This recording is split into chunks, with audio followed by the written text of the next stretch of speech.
Alors, il y a un nouveau prêtre en vie? Il paraît qu'il est formidable. Et il est comment? Nicolas Boukrieff, La Confession. Ouais, c'est surtout sa voix que j'ai appréciée.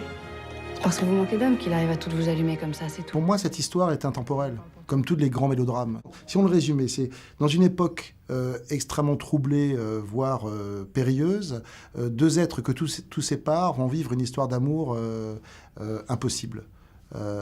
C'est l'histoire du Titanic, c'est l'histoire de Transporte le vent. Enfin, il y a dans ce livre les éléments des grands mélodrames. Donc, à partir de là, je trouvais cette histoire complètement intemporelle. La religion, dans cette affaire, n'est que l'essence même de ce qui fait l'échange entre ces deux caractères. Mais je dirais ça pourrait être une différence de classe, ça pourrait être... Enfin, il y a beaucoup encore une fois, de paramètres des grands mélodrames dans cette histoire. C'est bien d'être venu. C'est ton ennemi que je suis ici. Vous croyez? Il y a longtemps que vous ne vous êtes pas confessé, n'est-ce pas? Je ne crois pas en Dieu. Est-ce que vous mentez quelquefois? Quand j'ai vu le film de Melville avec Belmondo et Emmanuel Riva, j'ai vu que c'était tiré d'un livre. Et comme je trouvais cette histoire très intéressante, c'était il y a une vingtaine d'années, j'ai été rechercher ce livre et j'ai trouvé ce livre absolument magnifique. Il avait été un peu éclipsé malheureusement par le film de Melville, mais je trouvais qu'il avait des ouvertures et des axes possibles d'adaptation qui étaient différents du film de Melville. Et donc c'est une idée qui m'a travaillé pendant 20 ans, en fait. Chaque fois que je voyais un producteur qui me demandait ce que je voulais faire, je lui parlais de faire une nouvelle adaptation du livre de Béatrice Beck. Et ça n'a jamais intéressé personne jusqu'à il y a 2-3 ans, quand des producteurs ont réagi. Et en fait, ont fait leur travail, tout simplement, parce qu'ils ont lu le livre. C'est tout simple. Les autres, en fait, me disaient, mais à quoi bon faire un remake? Mais c'est pas un remake, c'est une nouvelle adaptation d'un livre. Je saurais trouver les mots. Pour me convertir. C'est peut-être vous qui finirez par me faire changer d'avis. Ça vous convient mieux? Ça faisait des années que je voulais travailler avec Romain Duris. Et quand je l'ai imaginé en prêtre, je l'ai trouvé parfait. D'abord parce qu'il y avait déjà eu un film auparavant, et dans la mesure où Belmondo jouait magnifiquement le rôle, il fallait surtout pas que j'aille chercher un acteur qui puisse rivaliser de quelque façon que ce soit avec Belmondo, qu'on puisse comparer. Je ne pense pas qu'on puisse comparer Romain Duris et Jean-Paul Belmondo. Donc j'ai commencé par Romain Duris, et quand j'ai cherché un partenaire, faire un couple c'est assez compliqué, il y a presque une notion de yin et de yang, vous savez, qui rentre en jeu.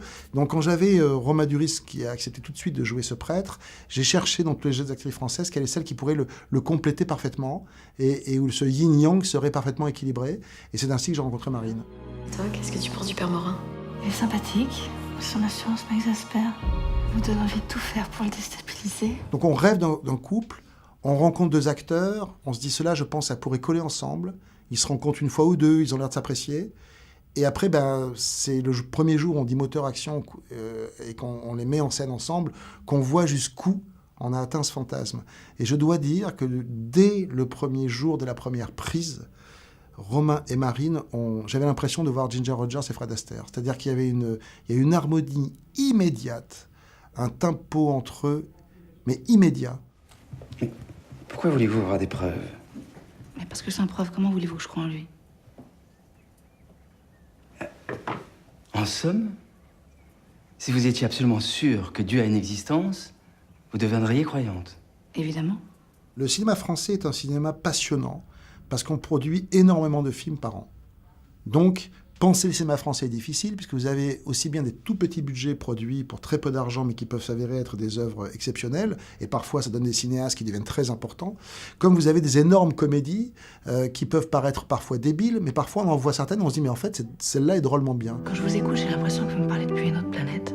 Qu'est-ce que ça peut vous faire au fond qu'il y ait un Dieu ou qu'il n'y en ait pas? Comment, qu'est-ce que ça peut me faire? Mais ça change tout. Vous avez tout compris.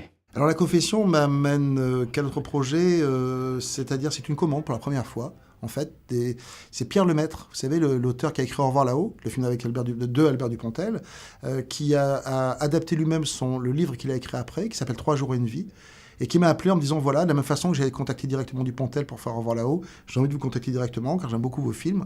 Gros compliment, j'ai pris. Je trouve que c'est un grand écrivain, et j'aimerais vous faire lire ce scénario. J'ai lu ce scénario, j'ai eu un coup de foudre absolu pour cette histoire, et donc c'est ce qui est en train de se mettre en place. Après, je touche du bois, je préfère être prudent, mais ça serait ce film-là qui s'appelle 3 jours et une vie.